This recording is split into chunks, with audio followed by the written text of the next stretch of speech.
Avengers tuh apaan sih artinya? Itu kalimat saya pagi tadi ketika sarapan. Begini ayah, anak saya yang bungsu yang baru 12 tahun mencoba memberi jawaban versi dia. Dia melanjutkan, kalau ayah dizolimi lalu ayah melakukan tindakan balasan langsung, itu ayah melakukan revenge namanya. Ini dark justice ya ayah. Ayah balas langsung sendiri. Kalau ayah nggak bisa balas, lalu aku yang membalas perilaku zolim orang ke ayah, itu aku namanya Avengers. Kalimat itu cukup menyentak saya. Lumayan juga diajari anak zilenial ini. Straight to the gut, langsung tonjok perut. Dia melanjutkan, jadi ide-ide ayah di sosmed kalau banyak yang bergerak lalu membuat kekuatan melawan Thanos dunia, mereka adalah Avengers di dunia nyata. Asli ketonjok 2 kali ulu hati saya. Saya mantuk-mantuk berimajinasi sehingga berlanjut ke tindakan saya menginformasikan kepada sahabat semua. Jadi, melihat keadaan dunia saat ini yang dikuasai medical Thanos, harus kita menjadi Avengers terhadap kejahatan mereka. India misalnya punya obat non-Thanos yang mereka produksi sendiri. Hanya $40 atau 500.000 rupiahan selesai masalah positif COVID dari diri seseorang dengan tingkat kesuksesan 98%. Di sisi ekonomi, keadaan ekonomi dunia yang dikuasai Thanos ekonomi yang namanya dolar dan sistem pinjaman IMF, kita harus buat imbangannya dengan rupiah. Thanos lain kita juga harus punya solusinya, yaitu mengalahkan Thanos teknologi Tiongkok, Thanos produk Tiongkok, Thanos uang Tiongkok, SDM Tiongkok yang sering dilindungi pejabat, yang kalau diganggu sama warga Indonesia akan mati Indonesia itu dan tidak akan dibantu lagi Indonesia itu sama Tiongkok. Ini berbahaya buat Tiongkok karena negara Tiongkok adalah satu-satunya yang bisa menolong ekonomi, dan jangan bikin marah karena mereka jadi nggak bisa bantu nantinya.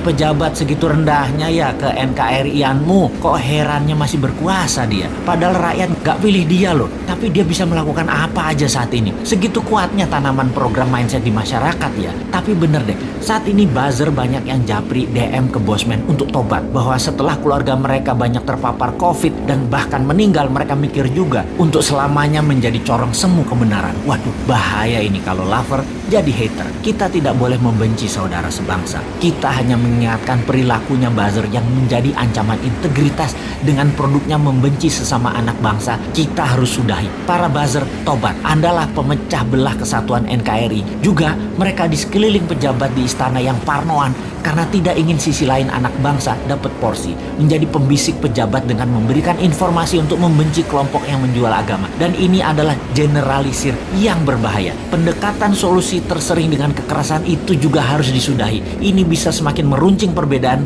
dan ini menunjukkan ketidaknegarawanan pejabat serba bisa itu. Karena apa-apa dia yang ditugaskan untuk menyelesaikan. Harusnya dirangkul. Harusnya anak itu kalau salah jangan dimarahi atau dihukum, tetapi dirangkul. Pak Harto sukses selama 32 tahun itu tidak anti pemuda angkatan 6667, tidak anti angkatan 72, 73, 74. Semua dirangkulnya, bahkan dijadikan menterinya. Pak Harto lupa aja mengadopsi angkatan 96, 97, 98. Ambiar dia jadinya. Merangkul dan memberikan jabatan sesuai kompetensi membuat siapapun yang tadinya berbeda diberi kesempatan. Kalau berhasil, pejabatnya dapat nama. Kalau gagal, yang atas gak dapat celah, tapi yang rusak adalah yang tidak kompeten tadi. Jadi gak ada ruginya sebenarnya kalau pejabat sekarang cerdas bernegaranya. Kalau pejabatnya sempit atau memang tak berilmu luas, ya pasti goncang bernegaranya. Masih belum nyadar juga ya wahai para pejabat ini. Ubahlah segera, reshuffle kabinet dengan mengganti 50% orang baru yang new mind. 3 tahun ke depan cukup membuat negara ini keluar dari arah yang miring ke satu sisi. Dan ingat, ada 190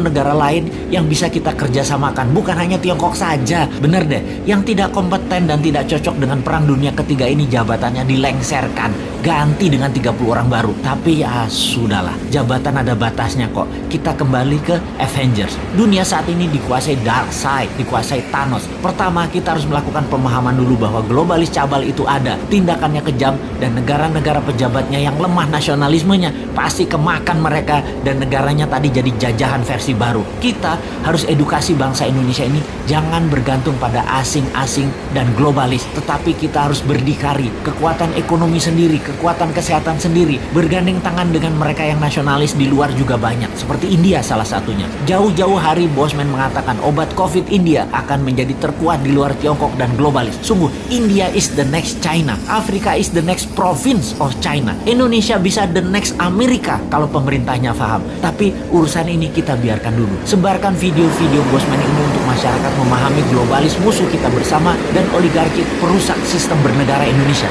Kita harus memberikan pemahaman bernegara level dunia demi NKRI utuh di bawah panji Avengers New Mind, yaitu Anda semua sahabat. Anda adalah Avengers New Mind.